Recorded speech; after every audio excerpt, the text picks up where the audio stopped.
हमने जब स्टार्ट किया था तो it was a home schooling co-op.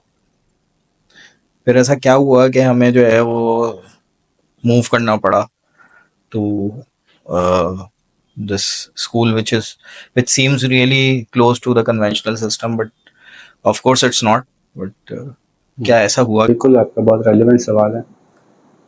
और चूँकि हम ये तो नहीं चाह रहे थे कि सिर्फ़ अपने बच्चों के लिए कोई सिस्टम बना लें। अपने बच्चों के लिए बनाते तो हम होम स्कूलिंग से काम चल रहा था हमारा। होम स्कूलिंग जैसे कि हम तजुर्बा कर रहे थे और बिल्कुल स्लेट ब्लैंक करके कर रहे थे, तो सबसे आसान और सबसे पहला ऑप्शन होम स्कूलिंग का ही नज़र आया था हमें। होम स्कूलिंग से स्टार्ट किया था हमने। लेकिन कुछ ही दिनों में अंदाज़ा हुआ कि होम स्कूलिंग करने के लिए 2-3 चीज़ें चाहिए। सबसे पहले तो पेरेंट्स का सब्र, कमिटमेंट और उनकी अपनी एजुकेशन, इस बारे में कि एजुकेशन कैसे दी जाती है।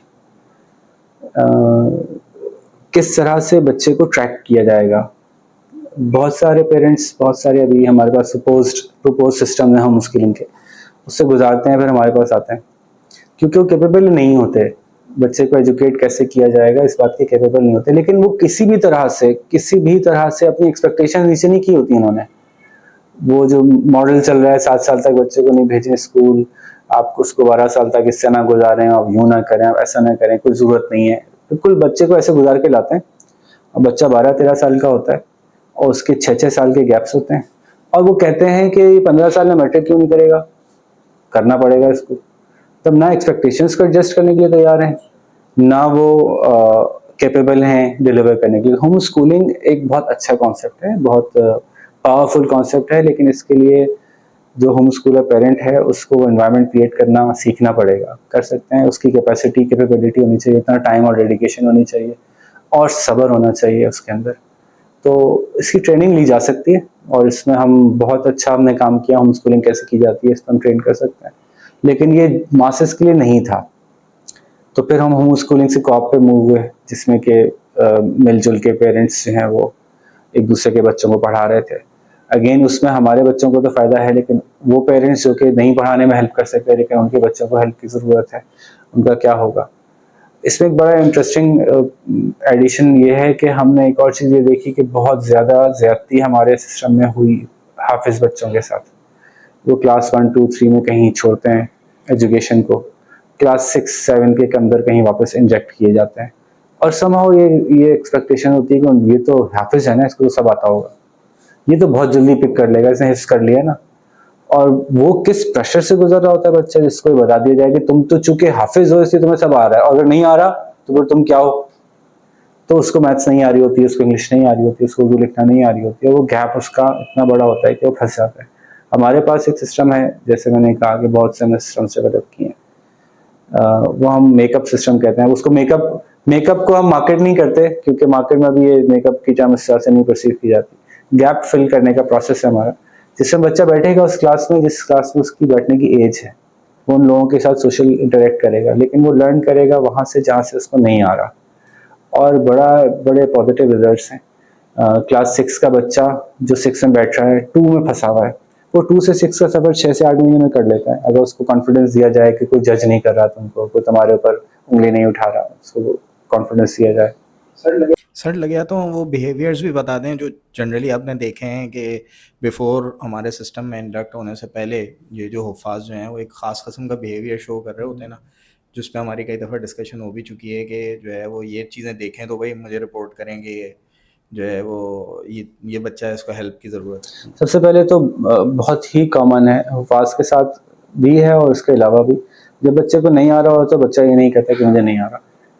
जब बच्चे को नहीं आ रहा होता, आपके बच्चे को अगर कुछ नहीं आ रहा तो आपका बच्चा ये नहीं कहेगा कि मुझे नहीं आ रहा, इल्ला ये कि आपने वाकई कोई ऐसा एनवायरनमेंट बनाया हुआ है कि वो कंड्यूसिव है, जिसके अंदर के आप बच्चा पेनलाइज नहीं किया जाता, उसको डांटा या डराया नहीं जाता, फेलियर्स का खौफ नहीं होता। अदरवाइज जनरली बच्चे अपनी गलतियां, अपनी खामियां बताना नहीं चाहते, हम भी नहीं बताना चाहते। बच्चा ये नहीं कहता कि मुझे नहीं आ रहा, बच्चा ये नहीं कहता कि उसको नहीं आ रहा, बच्चा ये कहता है मुझे करना ही नहीं है। और ऐसे कितने केसेस हैं हमारे पास कि बच्चे ने कहा कि मैं दुकान पे बैठ जाऊंगा, मुझे करना ही नहीं है। अभी अभी भी कुछ दिनों से हमें कभी केसेस ही आते रहते हैं ना इस तरह के। तो एक बच्चे को हैंडल कर रहे हैं, स्टबर्न हो जाते हैं बच्चे और बहुत गुस्से का इजहार करते हैं और कहते हैं कि मुझे करना ही नहीं है, फजूल है, यूं है, और तरह तरह के उनके पास जवाब होते हैं। अभी रिसेंटली एक बच्चे के पास आया था कि ये अंग्रेज़ों का निसाब पढ़ा रहे हैं मुझे क्यों पढ़ा रहे हैं, मुझे पढ़ना ही नहीं है। पता है मुझे क्यों नहीं पढ़ना, क्योंकि नहीं पढ़ा जा रहा, पढ़ना नहीं आ रहा है। एक्सपोज होने का फियर होता है बच्चे को कि सबको पता चल जाएगा कि मुझे नहीं आ रहा। तो उससे निकालने के लिए आपको उसके साथ टाइम गुजारना है। ये नहीं समझ लें एजुकेशन तो अभी स्टार्ट ही नहीं करनी है, अभी तो उसके साथ आपको ये क्लियर करना है कि बेटा आपको जज नहीं किया जाएगा, नहीं किया जा रहा। वो आसपास आता है, देखता है कि हाँ और बच्चे भी ऐसे हैं, कोई किसी को जज नहीं कर रहा, कोई किसी के साथ ऐसा बिहेव नहीं कर रहा, तो बहुत पॉजिटिव फिर रिजल्ट्स निकलते हैं। तो यस, ये तरीका बच्चे का कि वो कहे कि मुझे करना नहीं है, मैं काम से लग जाऊंगा, ये बहुत बहुत बेसिक इंडिकेशन है। अच्छा सर, एक तजुर्बा हमने बीच में और किया था कि लोगों को असेस कर रहे थे हम, कुछ जो है वो इंटरनेशनली कुछ स्टूडेंट्स को असेस किया हमने, फिर उनको जो है वो हमने कुछ सर्विसेज दी, उसके बारे में भी कुछ बताएं अगर ऑन द मेन्यू है। चूंकि हम इस सिस्टम को इस तरह से चला रहे हैं कि जिस बच्चे का जहाँ गैप है वो बच्चा वहाँ प्लेस हो जाए, उसकी लर्निंग नीड्स को असेस किया जाए और लर्निंग नीड्स के हिसाब से उसका करिकुलम डिज़ाइन हो। हर बच्चे के साथ ऐसा करना ज़रूरी नहीं है, हो सकता है कि एक बच्चा ऐसा हो जो कि मेन स्ट्रीम ग्रुप स्टडीज़ में चल सकता हो, तो उसको मेन स्ट्रीम ग्रुप स्टडीज़ में चला दिया जाए। लेकिन अगर एक बच्चे के पास लर्निंग गैप्स हैं कुछ, उन गैप्स को अगर हम असेस कर लें तो हम ये आसानी से बता सकते हैं कि इसको क्या प्रॉब्लम है, इसका करिकुलम क्या होना चाहिए, ये किस रास्ते से गुजर के कहाँ तक पहुँचेगा। तो ये Aahista Aahista over the period of 17 years अभी हमारी स्पेशलिटी हो गई है। हम 2 से 3 घंटे लेते हैं और हम बहुत अच्छी तरह से बता सकते हैं कि बच्चे को क्या प्रॉब्लम है, बच्चा कहाँ तक पहुँचा है। तो अब इस सर्विस को जो है वो इंटरनेशनली तो लोगों ने as an assessment tool use करना शुरू कर दिया कि बच्चा हमारे पास भेजते हैं या बच्चे को हमसे इंटरेक्ट करवाते हैं, ऑनलाइन भी होता है, और हम उसके इंटरेक्शन 2 से 3 घंटे के इंटरेक्शन हम उसको असेस करके बता देते हैं कि ये एजुकेशनली कहाँ खड़ा है, इंटरनेशनल स्टैंडर्ड्स के मुताबिक क्लास 1, 2, 3 में से किस जगह का बच्चा है ये, और इसमें हमारा अच्छा एक्सपीरियंस भी रहा है। और ये सर्विस जो है वो लोकली, अगर हमसे कोई सर्टिफिकेट नहीं आपको चाहिए, कोई डॉक्यूमेंट्स नहीं चाहिए, तो ये फ्री ऑफ चार्ज होती है। आप आएँ, बच्चा असेस करवा लें। आप किसी भी स्कूल में पढ़ा रहे हो, अभी देख लें इसको, ये क्लास 6 का बच्चा है या क्लास 6 का बच्चा नहीं है, और वो फेयर असेसमेंट होता है और वो ट्रांसपेरेंट होता है। हम उसकी कॉपीज पेरेंट्स को दे देते हैं कि हमने ये असेस किया था, ये उसने परफॉर्म किया है, इस एनवायरनमेंट में किया है, इसमें इतना मार्जिन ऑफ एरर भी है, और इसको आप असेस कर सकते हैं खुद भी, वो भी सिखा देते हैं पेरेंट्स को कि आप खुद कैसे असेस करेंगे। तो ये बहुत अच्छा हमारा एक कॉन्सेप्ट है जो कि अच्छी तरह से चल रहा है। अब हमारा हर बच्चा जो इंडक्ट होता है पहले असेस होता है, फिर हम उसको प्लेस करते हैं। अच्छा, एक मेरी तरफ से जो है वो आखिरी एक सवाल ये था कि जब हम जो है वो कर रहे होते हैं, मुख्तलिफ लोगों को देख रहे होते हैं कि जी वहाँ फ़लाने मुल्क में है, फ़लाने मुल्क में है, और जो है वो फ़लाने शहर के अंदर है, वो बहुत इंटरेस्ट शो कर रहा होता है हमारे सिस्टम के अंदर। तो उनको कैसे फैसिलिटेट किया जाएगा? MSCS के TSL के जो है वो क्या इरादे हैं इस डायमेंशन में? हमारा शॉर्ट रन और लॉन्ग रन दो जवाब हैं इसके। लॉन्ग रन में तो हमारा इरादा ये है कि हम एक बाकायदा सेंटर अपना बनाना चाहते हैं जिसमें कि डिस्टेंस लर्निंग को हम, चूँकि सेल्फ लर्निंग को हम सिखा रहे हैं, तो सेल्फ लर्नर के लिए बहुत आसान होती है डिस्टेंस लर्निंग। और आपको पता है कि आहिस्ता आहिस्ता एजुकेशन सारी डिस्टेंस लर्निंग को जा रही है। आप कोर्सेरा ले लें या जितनी भी यूनिवर्सिटीज़ हैं वो डिस्टेंस लर्निंग को सपोर्ट कर रही हैं। तो लॉन्गर रन में तो हम बाकायदा एक प्रॉपर पूरा सेंटर बनाना चाहते हैं जो कि डेडिकेटेड हो डिस्टेंस लर्नर्स के लिए, चाहे वो लोकल ही हो। जैसे मेरे मुल्तान में एक स्टूडेंट हैं, उनके फादर जो हैं वो मुझसे काउंसलिंग लेते हैं और वो बच्चों को पढ़ा रहे हैं और बच्चा एसेस हो जाता है टाइम टू टाइम। तो उसका एक बाकायदा फॉर्मल प्रोसेस जो है वो हम चाहते हैं कि लॉन्ग रन में बाकायदा पूरा एक सेंटर बना दें। अभी क्या हो रहा है, अभी वो पेरेंट्स जो केपेबल हैं, हम पहले पेरेंट्स को असेस करते हैं। अगर पेरेंट केपेबल है, मदर या फादर दोनों या दोनों में से एक कम से कम कैपेबल है कि वो इस सिस्टम को डिलीवर कर सकता है जो हमने डेवलप किया है, और अक्सर कर पाते हैं क्योंकि सिस्टम की डिलीवरी में आपकी सब्जेक्ट एक्सपर्टीज नहीं चाहिए, आपको डिलीवरी प्रोसेस समझना है। तो वो प्रोसेस अगर आप समझ लेते हैं तो फिर आप उसको घर पे भी एग्जीक्यूट कर पाते हैं, अगर आपके पास इतनी आपके अंदर कैपेसिटी है। तो कुछ पेरेंट्स ऐसे हैं जो इसको कर रहे हैं, हमारे साथ एसोसिएटेड हैं, और उस बच्चे को हम 4 महीने में 5 महीने में रीअसेस करते हैं और उनको बताते हैं कि जो उनकी एफर्ट्स थी वो कहाँ तक पहुँची हैं। पेरेंट्स भी हमारे सिस्टम में कुछ ऐसे हैं, छोटी सी मिसाल है कि हमारे यहाँ जून जुलाई की फ़ीस जो है वो अप्रैल और मई में नहीं ली जाती। जून की फ़ीस जून में लेते हैं, जुलाई की फ़ीस जुलाई में लेते हैं। तो आपको क्या लगता है ऐसा क्यों होता होगा? नॉर्मली स्कूल्स पहले क्यों ले लेते हैं? क्योंकि ये बच्चा ईयर एंड होता है उसका, वो स्विच करना उसके लिए आसान होता है। लेकिन अगर वो जून जुलाई की फ़ीस दे चुका है तो वो कहता है कि फिर मैं स्विच कैसे करूँगा, तो फ़ीस एक्स्ट्रा भर दी है। तो एक तरह से बैरियर टू एग्जिट लगाया हुआ है। तो हम क्यों नहीं लगाते? इसकी वजह है कि अल्हम्दुलिल्लाह हमारे पेरेंट्स छोड़ के नहीं जाते हैं। ये एक्सपीरियंस है हमारा। क्यों नहीं छोड़ के जाते? क्योंकि वो एक सेटिस्फाइड कस्टमर हैं हमारे। वो जिस जिस सिस्टम के वो डसे हुए हैं, जो चीज़ें वो देख रहे हैं बाकी जगहों पे हो रही हैं, और जो कुछ हमारे पास देख रहे हैं, उसका एक्सपीरियंस उनके लिए वो बहुत काफ़ी है ग्रेविटेट करने के लिए, उनको सिस्टम के साथ जुड़ा रखने के लिए। तो हमारा बाकायदा क्वार्टरली असेसमेंट होता है बच्चों का, जिसके अंदर पेरेंट्स को बुला के डिब्रीफ किया जाता है कि प्रोजेक्ट कहाँ तक पहुँचा है। बाकायदा एक प्रोजेक्ट मैनेजमेंट की डिब्रीफिंग की तरह से डिब्रीफिंग होती है बच्चे को उठा के, कि हम क्या सोच रहे थे, क्या कर पाए, क्या नहीं कर पाए, क्या कोताही रही, क्या बेहतर हो सकता है, हमारी साइड से क्या हो सकता है, आपकी साइड से क्या हो सकता है। नॉर्मली अगर आप कई पेरेंट टीचर मीटिंग में गए हो, तो जो पेरेंट्स नए आते हैं, हमारी पहली पेरेंट टीचर मीटिंग अटेंड करते हैं, तो वो आंखें नम लेके जाते हैं कि यार ऐसा हमसे पहले तो कभी नहीं हुआ हमारे साथ। इतना अच्छे तरीके से हमसे एक्सप्लेनेशन हुई और ओनरशिप ली गई। ऐसे ही जस्ट मैंने सिस्टम्स का पूछ रहे थे तो बीच में ये ज़मीनी तौर पर आ गई। जी। सबसे पहले आपने ऑब्जेक्टिव्स की बात की कि ऑब्जेक्टिव्स जो हैं वो नहीं होते, तो आपने क्या ऑब्जेक्टिव सेट किए हैं सिस्टम में, अगर उसको थोड़ा सा बता दें। और सेकेंडली ये कि क्या फिर उसमें कॉन्फिडेंस में पेरेंट्स को और स्टूडेंट को भी लिया जाता है कि ये ऑब्जेक्टिव्स हैं? बिल्कुल। अच्छा, जहाँ तक कॉन्फिडेंस में लेने की बात है तो बहुत बहुत ही आपने पिन पॉइंट वो इशू उठा लिया जिसको कि मैं बड़ा रेलिवेंट समझता हूँ।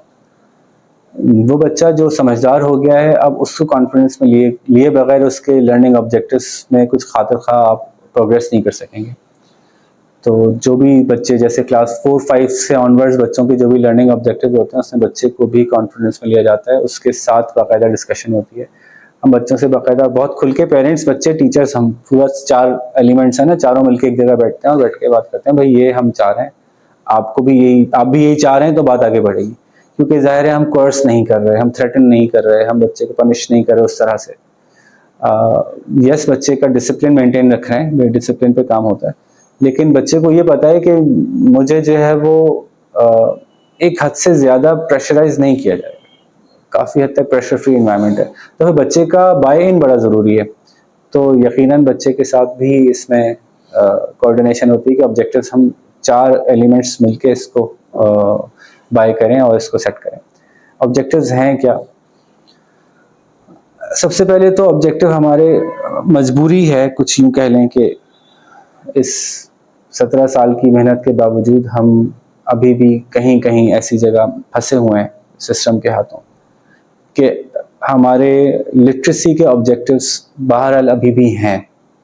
हालांकि इस पर हम बड़ी तफसील से मज़ीद बात कर सकते हैं कि एक एजुकेशन सिस्टम के क्या लिटरेसी के सिमिलर स्टैंडर्ड्स ही रहेंगे हमेशा हर बच्चे के लिए, या ये जो असेसमेंट्स के मुख्तलिफ ज़रिए हैं जिसके बाद बच्चे को पास आउट होकर यूनिवर्सिटी में जाना है, ओ लेवल्स करे या मैट्रिक करे या इंटर करे या ए लेवल्स करे और आगा खान बोर्ड से कर ले, किसी भी बोर्ड से कर ले, तो क्या असेसमेंट ऐसे ही होता रहेगा? यही तरीका है असेस होने का किसी बच्चे के इंटेलेक्ट के, उसके सलाहियतों के असेस होने का? ये एक बहुत लंबी तफसीली बात है, इस पर हम बात करते भी रहते हैं और उस पर हम काम करने की कोशिश भी कर रहे हैं, लेकिन फ़िलहाल ज़र-ए-दस्त तो यही है, यही सिस्टम है। उसको मैट्रिक ही करना है, उसको इंटर ही करना है, उसको ओ लेवल या लेवल्स ही करना है। तो फिर उसके लिटरेसी के ऑब्जेक्टिव्स होंगे। एजुकेशन सिर्फ लिटरेसी नहीं है, लेकिन उसके लिटरेसी के ऑब्जेक्टिव्स होंगे जो कि साल ब साल पैमाइश की जाएगी कि अगर वो उसने ओ लेवल्स का एग्जाम देना है तो उसको ये आ जाना चाहिए 8 तक, तो 8 तक ही आना है तो 7 तक ही आ जाना चाहिए 7 तक। तो ये जो कोर्स कवरेज जिसको आप कहेंगे, करिकुलम कवरेज है, उसके ऑब्जेक्टिव्स होते हैं।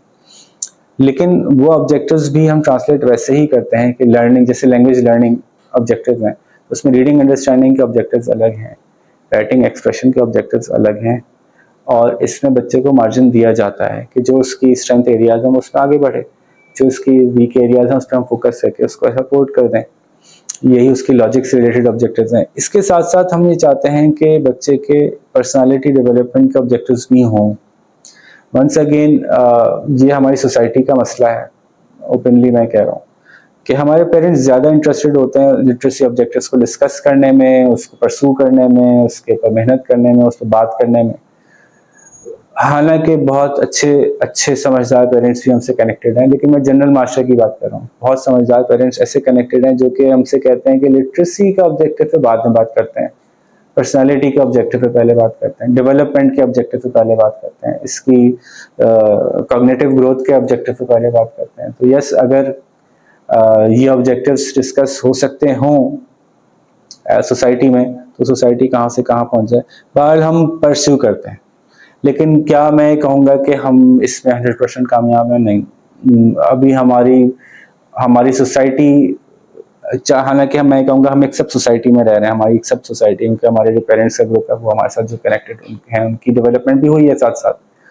तो उनकी जो हमारी जो सब सोसाइटी के डेवलप होने के बावजूद भी अभी काफ़ी गुंजाइश है इस बात में कि हम उनको ट्रेन करें कि आपका ज़्यादा फोकस कहाँ होना चाहिए, बच्चे की डेवलपमेंट के कौन कौन से माइलस्टोन ज़्यादा इंपॉर्टेंट हैं और कौन कौन से कम इंपॉर्टेंट हैं। जैसे कि मैं पर्सनली अपने टीचर्स को जब ट्रेन करता हूँ तो हम उनके साथ ये बात रखते हैं कि बच्चे की डेवलपमेंट में उसकी पर्सनालिटी है, उसकी आदत यानी उसकी रूटीन है, और उसकी एजुकेशन है यानी लिटरेसी है। तो उसकी पर्सनालिटी, सेल्फ अवेयरनेस या फोकस या उसका कंट्रोल, ये सारी चीज़ें हैं, उसका रूटीन है और उसकी लिटरेसी है।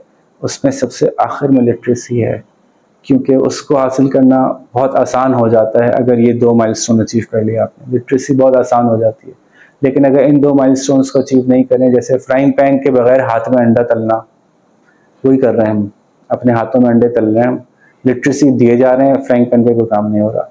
जिस कंटेनर में वो लिटरेसी जाके बैठनी है वो कंटेनर नहीं है ही नहीं, कंटेनर ही नहीं है। बच्चे इस वक्त ऐसे डेवलप हो रहे हैं कि वो एजुकेशन को कंटेन करने के लिए नहीं बने हुए, उनकी वैसे डेवलपमेंट नहीं हुई, उनकी वैसे तरबियत नहीं हो रही, तो वो कंटेनर एग्जिस्ट नहीं करता, हम अंडा उसके हाथ पे फ्राई कर रहे हैं, वो जले जा रहे हैं सब ऐसे ही।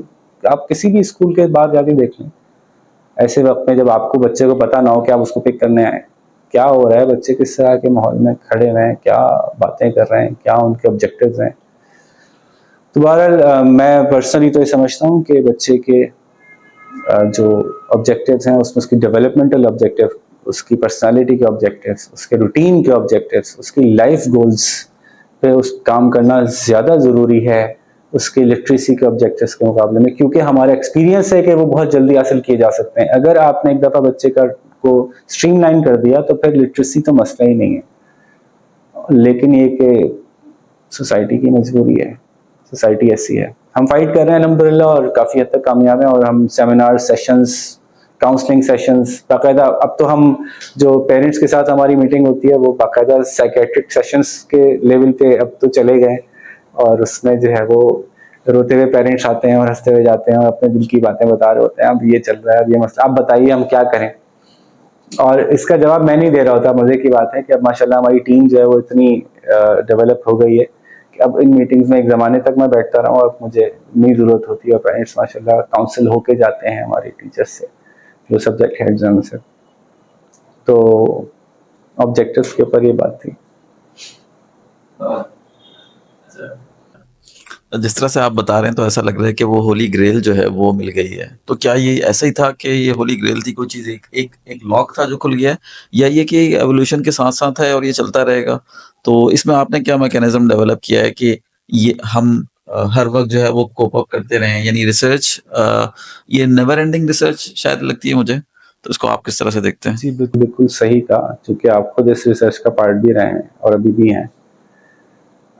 हमारा कोर वैल्यूज़ में से एक हमने सेट किया कि ये सिस्टम स्टेल हुआ इसलिए था कि हमने इसके बारे में ये सोच लिया था कि बस हमने सिस्टम बना लिया, तो हम ये समझते हैं कि सिस्टम कभी भी पूरा नहीं होगा, क्योंकि इंसान इवॉल्व कर रहा है और ये ह्यूमंस के लिए सिस्टम डेवलप हो रहा है। तो जब ह्यूमंस इवॉल्व कर रहे हैं तो सिस्टम को इक्वली इवॉल्व करना पड़ेगा। बहुत आसान सी बात है कि आप बच्चे को कह रहे हैं कि तुम समरी लिख के लाओ, अभी अभी की बात है, मतलब हमारी छुट्टियां भी होती हैं जून जुलाई की, तो वो बच्चे कनेक्टेड रहते हैं। तो मैंने खुद ही अभी एक असाइनमेंट दिया था बच्चों को समराइज करने के लिए, क्योंकि मैं नॉवेल्स पढ़ाने पर ज़्यादा जोर देता हूँ। तो कुछ नॉवेल्स दिए थे कि भाई घर पे जाओ और उसको समरी करके भेजते रहो, और समरियाँ धड़ाधड़ आ रही हैं, ज़बरदस्त आ रही हैं। और मुझे पता है कहाँ से आ रही हैं, चैट जीपीटी जिंदाबाद। तो मैं बच्चे को रिस्ट्रिक्ट कर दूं कि चैट जीपीटी अब यूज़ नहीं होगा, नहीं, चैट जीपीटी अब part of the system, part of the game है और हमें इवॉल्व होना पड़ेगा। तो फिर हम कैसे इवॉल्व हो रहे हैं, हम जितना ज़्यादा रिसोर्सेज आ रहे हैं हम कह रहे हैं कि अब तो तुम्हारे लिए आसान हो गया, अब तुम्हारा जो ऐसा काम है ना, जो लेग वर्क है वो तो बहुत कम हो गया, अब तुम्हारी फोकस प्रेजेंटेशन होनी चाहिए, तो अब तुमसे प्रेजेंटेशन लेंगे, वीडियो प्रेजेंटेशन भेजो। तुम्हें ये तो करना ही नहीं है ना कि इसमें क्या समराइज में क्या अल्फाज इस्तेमाल करने थे क्या नहीं थे, तुम्हारे पास चैट जीपीटी है, जरूर इस्तेमाल करो, उसको यूज करो, वो प्रेजेंट डे टूल है और थोड़े दिन बाद एक और आएगा। तो अगर सिस्टम अपने असेसमेंट टूल्स को इवॉल्व नहीं करेगा तो सिस्टम फिर स्टेल हो जाए, फिर वहीं खड़ा होगा, फिर एक बार साहब खड़े होंगे कि यार ये क्या इन्होंने बनाई, ये चीज बिल्कुल सड़ी हुई चीज है, तो चलती नहीं है हमारे में। तो ये तो हमने बिल्ट इन चेक कर रखा हुआ है कि हमारी सालाना इस पे एवोल्यूशनरी मीटिंग होती है, जिसको कि हम देखते हैं कि क्या वो ऑब्जेक्टिव्स अचीव हो रहे हैं जो हम चाह रहे थे, यहाँ से बल्कि कि क्या वही ऑब्जेक्टिव हैं अभी भी जो हमने हमारे खास ऑब्जेक्टिव से अभी भी वही ऑब्जेक्टिव है, ओके वही है। तो क्या ये प्रोसेस, ये सिस्टम उस ऑब्जेक्टिव को अचीव कर पा रहा है या कोई फ्लॉ आ रहा है, कोई कमी आ रही है। और अगर प्रोसेस का मसला है तो प्रोसेस चेंज हो, कंटेंट का मसला है तो कंटेंट चेंज हो, एनवायरनमेंट का मसला है तो एनवायरनमेंट चेंज हो, ऑब्जेक्टिव का मसला है तो ऑब्जेक्टिव भी चेंज हो जाए। इस पे बड़े रोए हैं हमारे साथी साथ में, बड़े इतने इवॉल्व होने की वजह से बहुत मुश्किलात भी आई हैं, काफ़ी हद तक हम स्टेबल हो गए, लेकिन हम तैयार रहते हैं कि हम चीज़ों को इवॉल्व कर रहे हैं अल्हम्दुलिल्लाह, अभी भी कर रहे हैं और भी करते ही रहेंगे। बच्चे जो है वो दो चीज़ों से मुतासिर होते हैं, एक उस माहौल से जो उनको घर में मुहैया किया जाता है, और एक उस माहौल से जो कि स्कूल में उनके दोस्तों के साथ में उनका वो होता है। अगर इसको कवर कर ले तो तकरीबन 95% 96% हम जो है वो बच्चे को कर सकते हैं। आपकी बातों में ये बात बहुत ज़्यादा इसके ऊपर एम्फेसिस है कि हम तरबियत के ऊपर बहुत ज़्यादा काम करते हैं, हमारा फोकस तरबियत पे बहुत है। तो इतने वेरिड बैकग्राउंड्स के साथ में जो बच्चे अब आ रहे हैं, पहले तो शायद हम एक स्मॉल ग्रुप था जिसके अंदर हो रहा था, अब लेकिन माशाल्लाह एक कमर्शियली भी हो रहा है ये। तो इतने वेरिड बैकग्राउंड्स के साथ में जो बच्चे आ रहे हैं, उनके साथ में इस तरबियत के फैक्टर को हम किस तरह से इंश्योर कर सकते हैं? फराज भाई, जो हमारे आज से 17-18 साल पहले दो पैरामीटर्स थे बच्चे की तरबियत के, घर और स्कूल, एक्चुअली पहले तो वही ब्रेक हो चुके हैं। अब घर में भी एक और दरवाज़ा है उसके पास जिसको खोल के वो इंफॉर्मेशन लेता है, वहाँ से तरबियत लेता है। इंटरनेट मौजूद है, मोबाइल फ़ोन मौजूद है, कनेक्टेड हो गया बच्चा। सोशल मीडिया के थ्रू छोटे छोटे बच्चे भी अब ऑनलाइन तरबियत ले रहे हैं, गेम खेल रहे हैं और वो लर्न कर रहे हैं कि क्या बोलना होता है, कैसे बोलना होता है, यूट्यूब से सीख रहे हैं। तो एक तो ये कि तीसरा दरवाज़ा पहले खुल गया था। हम ये समझते हैं कि बच्चे को जो एक्सपोजर सोसाइटी में होने हैं वो होने हैं, आप उसको कंबल के नीचे डाल के नहीं बड़ा कर सकते।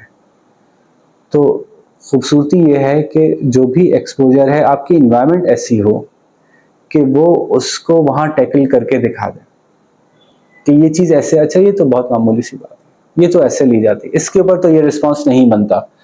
हाँ, बच्चा और जो हमारे बच्चे के मेंटोर्स हैं उनका रिलेशनशिप ऐसा हो कि बच्चा उनसे लेने के लिए तैयार हो। मिसाल के तौर पे आपने सुना कि भाई ये खा लेने ना बहुत बड़ा हराम होता है, ठीक है, या ये एक बहुत मज़ेदार चीज़ आई है, ये ट्राई करनी चाहिए। अगर तो आप एक ऐसा माहौल बनाएंगे जहाँ पे बहुत ऐसी सख्ती होगी कि बच्चा आपके सामने ना करे, छुप छुप के करे, तो फिर तो वो सब कुछ करता रहेगा, आपको नहीं पता चलेगा। बच्चे को एक्सपोजर तो हो रहा है, एक्सपोजर नहीं रोक सक रहे हैं आप। अब एक्सपोजर रोकने के बारे में जो भी गुमान रखता है तो वो उसका गुमान गलत है, एक्सपोजर तो हो रहा है। कामयाब सिस्टम वो है जो उस एक्सपोजर के होने को देख भी ले और बच्चा उस एक्सपोजर के बारे में इंटरेक्ट करने के लिए तैयार हो, और आखिरी बात वो वहाँ से लर्निंग लेने के लिए तैयार हो, जो उसके लिए ज़्यादा बेहतर जरिया है। यानी वो अपने मेंटोर से पूछ ले कि क्या ये ऐसा ही है, या अपने मेंटोर के उस मशवरे को मानने के लिए तैयार हो कि हाँ ये बात ऐसे नहीं ऐसे बेहतर थी। फिर मेंटोर भी ऐसा एक्सपीरियंस्ड हो जो कि इसको टैकल करना जानता हो। तो मैं समझता हूँ, जैसे मिसाल के तौर पे आपका बच्चा दूध लेने जाता है, बच्चा छोटा है, अभी छोटा सा था, आपने बहुत अरमानों से माँ ने पाला उसको, बहुत अच्छी लैंग्वेज सिखाई। उसके बाद जब वो 12 साल का हुआ, वो दूध लेने जाता है, दूध की दुकान पे क्या क्या सुन के आया, उसने कुछ नहीं बताया। उसने कौन कौन से अल्फाज सुने, कौन सी गालियाँ सुनी, कौन सी किस लहजे में बात की गई उससे, लेकिन वो ऑब्जर्व तो कर रहा है। हम ये कह रहे हैं कि एक्सपोजर हो और वो एक्सपोजर एक्सपोज हो। अगर एक्सपोजर कोई होना ही है, सोसाइटी का कोई एक्सपोजर है, तो बच्चे म्यूचुअली चीज़ों को लर्न करने के लिए तैयार हो, कंड्यूसिवली वो हमसे लर्न करने के लिए तैयार हो। हमारा इम्पैक्ट इतना ज़्यादा हो उनके ऊपर, हमसे सीखने का इम्पैक्ट इतना ज़्यादा हो, या हमसे कन्फर्मिटी की नीड उनकी इतनी ज़्यादा हो कि वो हमसे पूछते हो कि ये ऐसा है, तो ये कह रहा था, ये चीज़ बड़ी अच्छी आई है। वो हमसे आगे बताए कि फलाना मैंने सीज़न देखा, अच्छा भाई ये कहाँ से देख ले। तो हमारे पास ये इन्फॉर्मेशन कहीं से आती रहे ताकि हम उसको चेक करते रहें, उसको सही डायरेक्शन में नज करते रहें। हम ऐसा सिस्टम नहीं बनाना चाहते जो कि टोटली डब्बा बंद हो और अंदर सिर्फ वही आता हो जो कि पहले से कंफर्मिटी कह दे के उसको दे रहा है। एक्चुअली वो भी नहीं दे रहा। एक बहुत अच्छे रिलीजियस घर से, बहुत अच्छे समझे हुए घर से बच्चे आते हैं और उनके बच्चे यूट्यूब पे क्या कर रहे हैं उनको नहीं पता। तो फिर हमें ऐसा सिस्टम बनाना पड़ेगा जो हैंडल कर सकता हो। एक्सेप्शंस आती रहेंगी, बच्चा आएगा, सिस्टम ऐसा हो कि बच्चा अपने मेंटोर से, अपनी टीचर से फ्रैंक हो, और जैसे मैंने कहा कि मोस्ट इम्पॉर्टेंटली वो उनसे सीखने के लिए तैयार हो। यानी वो उसके लिए लास्ट रिजॉर्ट हो कि ये मुझे सही बताएंगे, वो उनको आइडियलाइज करता हूँ, अगर आसान उसको शॉर्टली कहें तो। अपने मेंटोर्स को अगर वो आइडियलाइज करेगा तो आखिर में वो वहां से कंफर्मिटी लेगा कि ये बताएंगे कि भाई सही है कि नहीं है, ये वाला मैंने हेयर स्टाइल बनाया है, ये अच्छा लग रहा है नहीं लग रहा है, ये मुझे ये बताएंगे। तो मेरे ख्याल से ये अप्रोच अब आपके लिए बेहतर है बनिस्बत इसके कि हम सिर्फ रिस्ट्रिक्टेड ही लोगों को अंदर आने दें। हाँ, लेकिन एडमिनिस्ट्रेटिवली डिसिप्लिन की इन्वायरमेंट अच्छी बनाना ये इदारे की जिम्मेदारी होती है, घर की भी जिम्मेदारी है। कि बहुत सी बातें ऐसी हैं जो महज तफरीहन बच्चे को पता भी चल गया सही नहीं है, लेकिन वो चूंकि इतना लैक्स है कि वो तो जो चाहे, ऐसा नहीं होना चाहिए। थोड़ा सा एनवायरनमेंट का उसके ऊपर उसको पता होना चाहिए। मुझे ये तो पता है कि अच्छा बुरा क्या है, उस अच्छे बुरे को इम्प्लीमेंट भी करना है। बेटा आपको पता है कि अच्छा है तो फिर ये अच्छा करना भी है, ये आपको पता है बुरा है तो ये नहीं करते, फिर नहीं करते। इस ये बुरा होने पे बदमजगी हो जाती है, नाराजगी हो जाती है, पसंद नहीं आता ये उसको जो आपको अच्छा लगता है, जो आपके लिए अच्छे लोग हैं, जिन आपके लिए बहुत वैल्यूएबल है, उनको पसंद नहीं आता जो ये वाली बात है। तो यस, डिसिप्लिन भी इम्पॉर्टेंट है। और जैसे कि मैं बता रहा हूँ कि अब तो ओपन हो गया ना सिस्टम, हर तरफ से, हर जगह से डिफेंस से बच्चे भी आ रहे हैं, नाजाबाद से भी आ रहे हैं, गुलिस्तान जॉर्ज से भी आ रहे हैं, फेडरल बी एरिया से भी आ रहे हैं। तो हर जगह का बच्चा अपना एक कल्चर लेके आता है, लेकिन वो फिर सिस्टम इतना स्ट्रांग हो कि वो सिस्टम के अंदर जलन हो जाए। ये रास्ता है।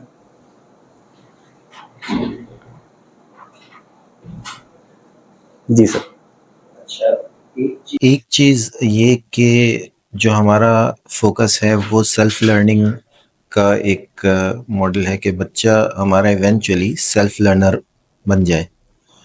तो क्या हर बच्चा सेल्फ लर्नर बन सकता है, या कुछ बच्चों को हमें ज़्यादा मेहनत करनी पड़ती है? अभी हम इस पे काम कर रहे हैं कि हम यहाँ तक पहुँच गए कि एक तो मैंने अभी शुरू से ये बात कई दफ़ा कही कि ये वो बच्चे हैं जिनकी लर्निंग डिसेबिलिटीज़ नहीं है, गैप्स हैं।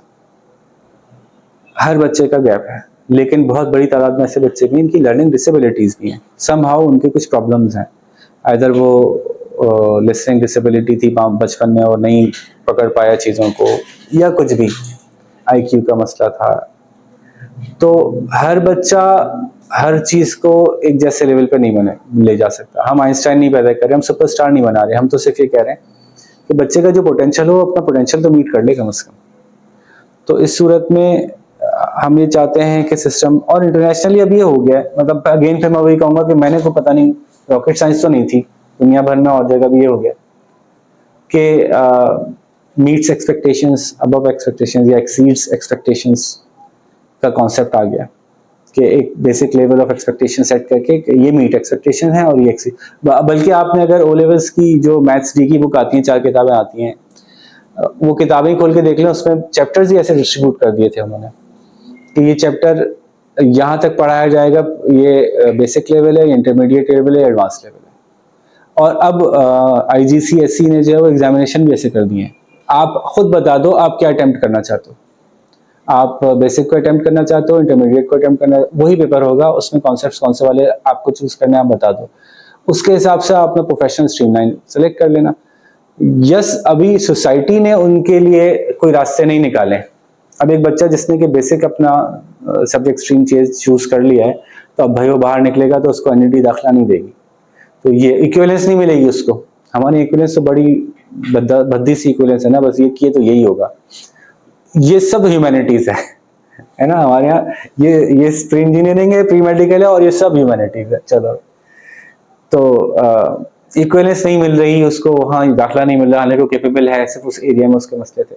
तो सोसाइटी के पास अभी गैप्स हैं इसमें, लेकिन ये कि हम चाहते हैं कि इस सिस्टम को हम इसमें कोई सोल्यूशन दे दें उन बच्चों के लिए जो कि लिटरेसी में वो बेंचमार्क अचीव नहीं कर पा रहे, जो कि सोसाइटी को जरूरत है, या सोसाइटी जिनको के ऑनर करती है, उसके लिए क्या ऑप्शन है, ये ऑप्शन हम चाहते हैं हम निकाल के दें। हमारा अगला काम यही है, ये प्रोजेक्ट डिलीवर करते हैं, ये प्रोजेक्ट हाथ में पकड़ाते हैं, इसके ऊपर गवर्नमेंट के लेवल पे काम करते हैं, जाके नेशनली इसको इम्प्लीमेंट करते हैं। उसके बाद हम चाहते हैं कि हम इस पे काम करें कि जो लिटरेसी में जिसके वो बेंचमार्क अचीव नहीं हो पाते, नहीं हो सकते, उसके लिए क्या रास्ता है, वो भी सक्सेसफुली कुछ कर सके। क्यों नहीं कर सकता, कर सकता है, हमारे सामने मिसालें, कर सकता है। अच्छा सर, इसी से निकलता हुआ एक क्वेश्चन ये है कि जब आपकी फाइनल प्रोडक्ट, माशाल्लाह अभी कुछ बच्चे जो हैं वो नियर अबाउट पास आउट हो रहे हैं, तो इस पे कुछ कमेंट्स चाहेंगे हम आपसे। हाँ, फाइनल प्रोडक्ट्स अल्हम्दुलिल्लाह आपके तो सामने ही है।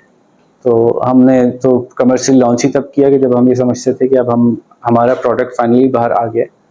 बच्चे ओ लेवल्स के O2 में अब हमारे जो बड़े बच्चे थे, तो वो किस काबिल हैं, क्या कर सकते हैं, उनका इंटेलेक्चुअल लेवल, उनका self assessment, self understanding, social understanding आप देख सकते हैं, आप अंदाज़ा लगा सकते हैं कि बहुत स्टार्क डिफरेंस है। मैं तो बड़ी अच्छी सी मिसाल देता हूँ कि जब वो ओ लेवल्स के पेपर दिए इन लोगों ने, ओ लेवल्स से बाहर आ रहे थे, तो आप बता सकते थे कि ये बच्चे, जो 4-5-6 बच्चे अभी पेपर दे के आए, ये किसी और स्कूल के हैं, बाकी बच्चे शायद एक जैसे हैं। उनका जो, बिकॉज उनके साथ लाइफ डिस्कस हुई है, उनको पता है कि लाइफ ऑब्जेक्टिव्स क्या हैं, पेपर की क्या अहमियत है। करना है मुझे, ए लाना है, लेकिन कितना वक्त किस चीज़ पे लगाना है, क्या करने से क्या होगा, तो उनके हर एक के अपने अपने ऑब्जेक्टिव सेट हैं, उसके हिसाब से स्ट्राइव कर रहे हैं। एक छोटी सी मैं बात बीच में ऐड कर दूँ, एक और दौड़ लग गई है, एक और सिलसिला शुरू हो गया है कि 14 साल की उम्र में ए लेवल्स, 10 साल की उम्र में ए लेवल्स, 3 साल की उम्र में ए लेवल्स।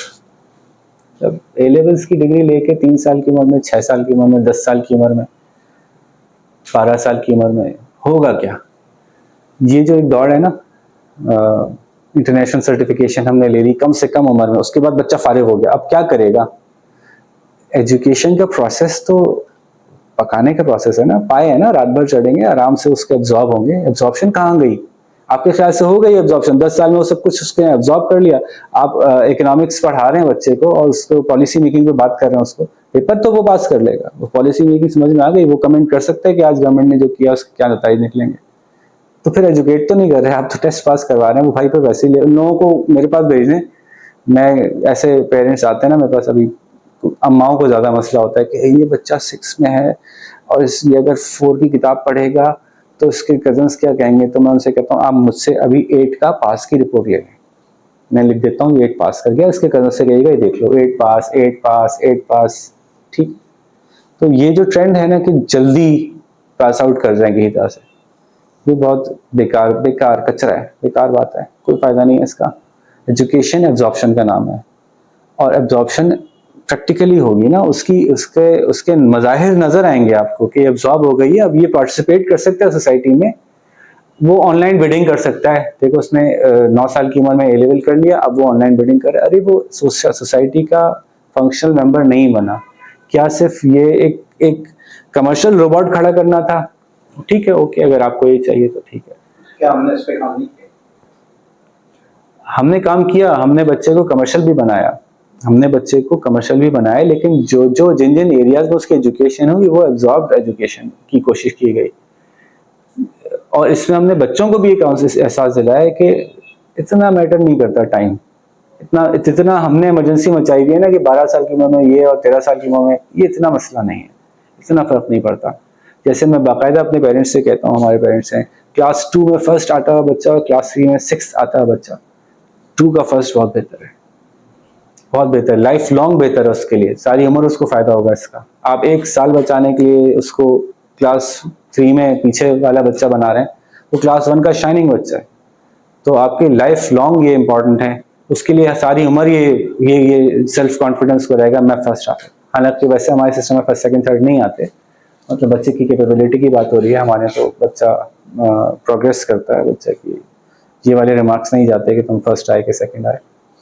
लेकिन पेरेंट्स को पता है कि मेरा बच्चा बहुत एक्सेल कर रहा है, क्लास 2 में बहुत एक्सेल कर रहा है, सबसे आगे है, उसके जवाब सबसे जबरदस्त होते हैं, इसको तो 3 में होना चाहिए था, 3 में वो पीछे होगा, तो फिर वहां नहीं होना चाहिए था, चाहे वो पास कर सकता हो फिर भी नहीं होना चाहिए था। उसको उतना वो बाइट साइज उसका वो होना चाहिए जिसको आसानी से अच्छे से सॉल्व करे और वो अच्छी से डाइजेस्ट करे। आपने स्कूल में चेस और टेबल टेनिस इनको एज अ सब्जेक्ट ऑलमोस्ट जो है वो इनको इंट्रोड्यूस कराया है, इनकी बाकायदा क्लासेस होती हैं और रेगुलर टाइम में से जो है वो बच्चों को क्लास में से निकाल के और जो है वो इन एक्टिविटीज़ में जो है वो शामिल कराया जाता है और तकरीबन ज़बरदस्ती कराया जाता है। चेस और टेबल टेनिस और आर्चरी हम ये समझते हैं कि बच्चे के एक्सपोजर के लिए हमें काम करना है। सेल्फ लर्नर तो वो हो गया ना, सेल्फ लर्नर होकर 6 से बाहर आ जाएगा, अब 7th में जाके क्या करेगा? तो वहाँ हमने सोसाइटीज़ बनाई हैं, वहाँ वो बच्चा अपनी सोसाइटीज़ में एक्टिव है, वो लिटरेरी सोसाइटीज़ हैं, वो घूमने फिरने की सोसाइटीज़ हैं, मतलब उसको जो है वो एक्सप्लोर करना है, उसको जो है वो पिकनिक्स और पार्टीज़ करनी है, जो भी बहुत सारे एरियाज़ हैं जिसमें कि बच्चे अपनी सोसाइटीज़ बना के कुछ कर रहे हैं। तो इसी तरह से बच्चे के एक्सपोजर के लिए एक बहुत अच्छा एवेन्यू स्पोर्ट्स है। अच्छा, स्पोर्ट्स में हमारे पास अक्सर स्कूल तो स्पोर्ट्स तस्वीर खिंचवाने के लिए करते हैं ना, एनुअल डे मनाते हैं, उसमें तस्वीरें खिंचती हैं, पेरेंट्स आते हैं, देखते हैं मेरा बच्चा फर्स्ट आ गया, बस खुश हो जाते हैं। हमारा मकसद स्पोर्ट्स से एक्सपोजर था, और एक्सपोजर हम चाह रहे थे कि ऐसे स्पोर्ट्स अपना लें जो कि आसानी से हम दे सकते हो, जो कि हमें इकोनॉमिकल पड़े, बच्चे को भी इकोनॉमिकल पड़े और उसका रास्ता ज़रा आसान हो। लास्टली कि वो कॉग्निटिव और फिजिकल डेवलपमेंट के बॉक्सेस को भी चेक करता हो। तो हमने बड़ा देखभाल के सेलेक्ट किया कि mental development, cognitive development, chess अच्छा है चेस, और वो एज अ स्पोर्ट बच्चा खेले, उसमें कोई मसला नहीं, एज अ स्पोर्ट खेले, टाइम बार्ट करके खेले और सीखे कि किस तरह से चाल चली जाती है, कैसे खेला जाता है, ओपनिंग क्या है, क्लोजिंग गेम क्या है, एंड गेम क्या होता है, और उसमें कम्पीट करे, क्योंकि यहाँ पे कंपटीशन बहुत शैलो है, तो बच्चा जल्दी नेशनल एक्सपोजर तक पहुँच जाएगा। इसी तरह से टेबल टेनिस हमारे यहाँ बहुत बड़ा नेशनल गेम नहीं है और फैसिलिटीज़ भी हर जगह नहीं है, लेकिन स्कूल के लिए आसान होता है कि वो 4-5-6 टेबल्स लगा ले। क्रिकेट ग्राउंड तो एक ही बना सकता है, अगर बना सकता है कोई स्कूल, तो टेबल्स तो बहुत सही लगा सकता है। इसलिए टेबल टेनिस फिजिकल भी हो गया, फिजिकलिटी उसमें आ गई, उसमें आपकी जजमेंट, उसकी हैंड आई कोऑर्डिनेशन, वो सारी चीज़ तो आ ही गई, लेकिन अगेन उसमें भी चूँकि शैलो है तो बच्चे का एक्सपोजर नेशनल तक होना आसान है, पॉसिबल है, निस्बतन क्रिकेट और हॉकी के। टेबल टेनिस में लगता है कि पहुंच सकता है। सिमिलरली आर्चरी एक और इम्पॉर्टेंट फिजिकलिटी भी है उसकी, और उसका एक पूरा एक ऑरा है आर्चरी का, जो कि बच्चे की डेवलपमेंट और ग्रोथ में बड़ा हेल्पफुल होता है। और उसमें भी अगेन जो पाथवे है बड़ा शॉर्ट है, क्योंकि कंपटीशन कम है। तो हमारा मकसद है कि बच्चा इंटरनेशनल या कम से कम नेशनल एक्सपोजर तक जाए, इस तरह के स्पोर्ट्स, इस तरह के इवेंट्स को ऑर्गेनाइज किया जाए। फैजान भाई ने सवाल किया कि जब बच्चा सेल्फ लर्नर हो जाता है तो फिर और क्या वेन्यूज़ हैं।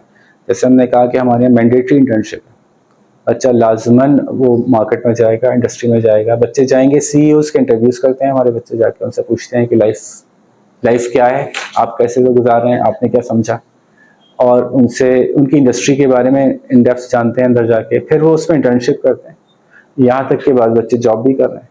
तो अपने स्कूल टाइम के अलावा जाके जॉब करते हैं, वो चीज़ों का एक्सपोजर लेते हैं। और वो वक्त जबकि उनसे सवाल होगा कि बताओ तुम्हें क्या बनना है, उससे पहले वो डिसाइड कर चुके होंगे कि हमको क्या सही लग रहा है, किस जगह उनको ज़्यादा अच्छा लग रहा है। हमें भी नज़र आ जाता है किस एरियाज में। तो काउंसलिंग वैसे तो उनकी चली रही होती है साथ साथ, लेकिन जब वो एक्सपोजर भी ले लेते हैं तो हमें भी क्लियर हो जाता है कि हाँ, यही एरिया ज़्यादा बेहतर है।